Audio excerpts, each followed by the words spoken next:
Welcome back everyone. Time for a first off of one of these videos. I haven't talked about any of my favorite free photo editing tools on your iPhone that are made right now, and there's a lot of them. I want to go ahead and hit on probably the top 4 that I know of. Now I will tell you, and this is actually an interesting fact, all of my thumbnails that are made for the most part are made in Photoshop on my Mac, but I do send them over to my iPhone to actually edit up a little bit more.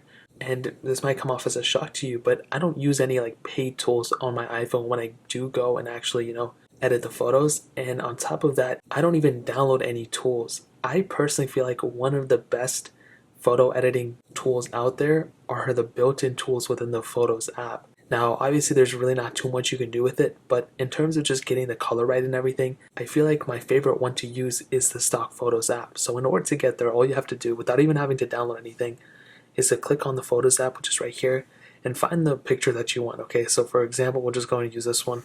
Actually, no, we'll use, okay, sorry for that little cut. The location might have changed a little bit too, but basically I'm going to go ahead and find a random photo. It doesn't really matter, so we'll just use this one for example. What you can do actually is if you look at the top right, there's a little edit button. So what I usually do is I just tap the edit button, and right down here there's going to be several different options. Now, as you can see, it finally came up. So what I do usually is these auto levels are actually pretty decent. So as you can see, the photo looks like this.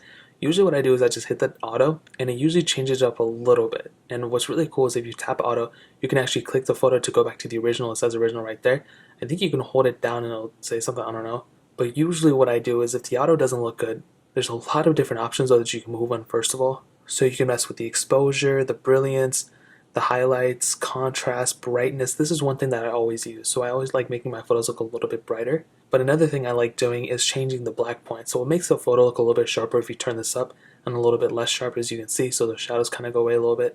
But I like setting it up as high as possible because it does look, better than not in my opinion. And you also have these type of filters that you can throw on, which is really cool. And this is, again, built-in stock, and it's pretty decent.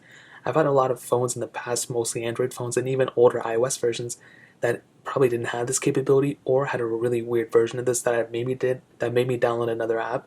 But this one is one of the best ones just because it works so well. I don't have to sign up for an account, and it's already built in with all my photos. You can also crop the image down just by clicking this and mess with it there, mess with the alignment and all that stuff. But usually these filters are some of my favorite things, and obviously all these other things, saturation, vibrance, warmth, tints, all these other ones here. I mean, if you have an iPhone that's I think running iOS 11 or newer, you have this capability built into your phone, which like I said before is one of my favorite apps. Now, I would recommend these other 3 apps as well. So we have Pixart, VSCO, and Snapseed.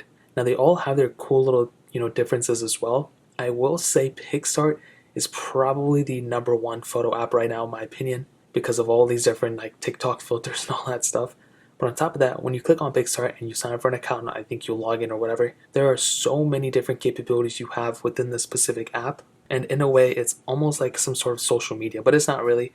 Basically, you have different capabilities, like I said before. So if I go back up here and I just find a random photo, let's just use the same ukulele photo. Basically, not only do you have almost the same type of capabilities within the stock Photos app, but you also have different features of putting filters on, like I showed before. You can also put stickers, but my favorite thing is you're able to put text on these specific photos. So if you scroll down, you'll see this little text box right here, and you can type in whatever you want to, okay? You can click enter, however you go about it, click yes. And what you can do here is you can go and paste this text however you want to. You can change the filter, you can change the font with it too. And this might seem like a dumb thing. I know it looks like a dumb example here because it really is. The best thing about this is that if you're making thumbnails for YouTube or whatever, this is a free app. Photoshop is an app that I use all the time on my Mac, and that gives you the capability, and the main thing I use with it is putting text on my photos. Basically putting like, oh, iPhone 7 here versus iPhone 6 here, and that's basically what I do, I'm putting the verses in the middle. For the most part, that's really all my thumbnails are. Now, those have a lot more other tools that I like using. I make a lot of renders with those Photoshop, so I'll never be able to go away from it. But VSCO brings a lot of those features into your mobile platform, and I made a couple of thumbnails within this specific software. So in my opinion, it's a pretty good pickup. I would recommend, downloading it. It's free, so it doesn't really matter. But there's so many different features within it. I mean, you can look at the bottom right here. This is one of my favorite ones, and it's free. Maybe they'll change it up in the future so you have to pay for it, but that's one of my favorite ones for sure. Now the next one is VSCO. This is one that you guys probably already know about, and this one is more so like filtering wise. So if you go and click allow, you'll be able to find your own photos and stuff. So using the same ukulele photo as before, let's go and click on it and filter it out or whatever. So within the editing function, we really can only, add a bunch of filters, but VSCO does have a lot of cool features. This is really what this app is known for. So as you can see, you can add whichever one you want to. Now me personally, I like having full customizability with the filters and the, levels and stuff. And I guess you do have it here. So you can change all these things around here, you can change this stuff. But I feel like if I'm gonna go ahead and add a filter, like I might as well just go within the stock photos app and just use it that way. So that's why I personally probably would just use the stock photos app in this case, but VSCO is another one. I'm sure everyone has used this before in their life, or at least they know somebody who uses it or has used it before. So VSCO is another one that I really like, but still I think Pixart is better than this one. And the last one is Snapseed. And this one is actually a Google project. So if I try to find that same ukulele photo as before, using the same one over and over again. So as you can see, we tap that and you'll see that we have the filters here. We have a couple of different tools right here. And Snapseed has a lot of different customizability as well. And they have the same type of feature as before that we can add text. And this is, again, one of my favorite features. So I think Snapseed and Pixart are one of the top ones. And so we can double click here to change the text, and I can go and add in whatever I want to, doesn't matter. And the text changes that way. You can move this text around. And again, this is probably the one way I would probably use this, again, to make thumbnails and stuff. And this specific app, Snapseed, is a little bit better, I think, than Pixart because it's less clunky. There's just not a lot going on with this specific app.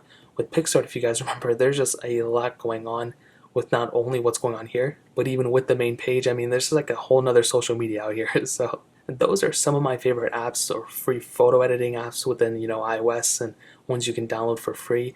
I think other ones you can do, including but not limited to, like Instagram. Instagram has some great ways to edit photos within here too. If I want to take a photo of this, for example, you can still add text. You can add a bunch of filters as well. And I know a lot of people, I don't know them personally, but I've seen a lot of people on YouTube and stuff make really, really nice looking photos within Instagram. And they post them on their Instagram stories and so many different things like that. So Instagram is another one. Snapchat, even a lot of people edit their photos within Snapchat. And I've even seen people edit photos within TikTok before, but they go ahead and do whatever they want to. They go and add a filter. I don't have filters on, but they do it within here too. With it. So let's say you have a photo like this, okay, and you actually want to remove the Nexus 5 logo thing right there. Now this is kind of a hit or miss. It doesn't work every time perfectly, but what you can do is, it really just depends on the photo, but you can go ahead and hit the scissor icon. You can highlight exactly what you want in that specific corner right there. Hopefully it's something that's a little bit similar. And what you end up getting is an actual image that, I'm not gonna lie, it's not 100% exact like I said, but it's pretty close. And this is only for like an emergency, if there's something there that you really don't want it to be there. But all you have to do is just put down your thumb and swipe to the right or left, and you can go ahead and throw on another filter if you want, such as this one. And you can even throw on another filter on top of that one. It really just depends what you're trying to go for, but this is what I usually do. Now, if I had to rate them all like side by side of which one is my favorite out of all of them, this is how I would rank them. I would rank Snapseed as number one, probably being the simplest and probably the most feature friendly in a way. Then Pixart being probably the one that has the most amount of features within it. I mean, I can't lie, Pixart has always been probably number one when it comes to having the most features, but Snapseed has a ton of features but also has a lot of capability behind it. I would say if you're somebody who relies on filters a lot, VSCO is probably another way to go. It's a filter friendly app, but there's just not a lot of capability when it comes down to the capabilities behind Pixart and Snapseed. But if you're somebody who wants to take control over the whole entire thing and put all the filters on and all that stuff, the stock photos app, like I mentioned before, has a ton of capability as well. Yeah, you can't really add text and all that stuff, but you still have enough capability to kind of get you from point A to point B. And in all honesty, it can definitely get the job done for you. If you know what you're doing, the stock photos app will definitely get you there. Now, I will make another video for video editing apps, for free video editing apps on iOS. So if you guys want to see that, hit that like button or something so you can let me know whether I should do it or not, or if I should even waste my time doing it. Obviously, this video doesn't get a lot of likes or views, and I'm not going to do another one, but that is really pretty much it. If you guys have any other questions or anything like that, you can let me know in the comment section below. Hit the like button, that would mean so much, but definitely hit that subscribe button. Every single subscriber that we get really does count, so it means so much if you guys can hit that. Also, check out the other links down in the description as well. My Twitter, my Instagram, my second channel. More importantly than everything else, I love every single one of you guys. Hopefully I'll catch you guys in the next video. Peace out till then.